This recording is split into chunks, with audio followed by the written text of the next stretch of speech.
తమిళ దర్శకుడు మురుగదాస్ దర్శకత్వంలో ప్రిన్స్ మహేష్ బాబు హీరోగా తెరకెక్కబోతున్న సినిమా గురించి అధికారిక సమాచారం వెలువడక అభిమానులు తీవ్ర నిరుత్సాహానికి గురవుతున్నారు.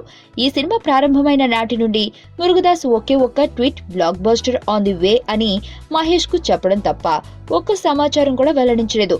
టాలీవుడ్ వర్గీయులకే కాదు, కనీసం కోలీవుడ్ నుండి కూడా ఎలాంటి సమాచారం వెల్లడి కాలేదు.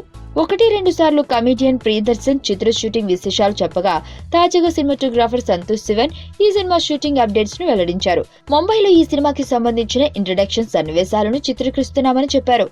ఆకలి మీదున్న ప్రిన్స్ అభిమానులకు ఈ వార్త మిక్కిలి సంతోషాన్ని కలిగించిందని చెప్తూ ప్రిన్స్ ఫ్యాన్స్ సంతోష్ శివన్ కు రిప్లైల మీద రిప్లైలు ఇస్తున్నారు. ఈ షెడ్యూల్ తో టాకీపాటు మొత్తం పూర్తవునుందని, పాటల చిత్రీకరణ ఒక్కటే ఉంటుందని ట్రేడ్ వర్గాల కీలక సమాచారం.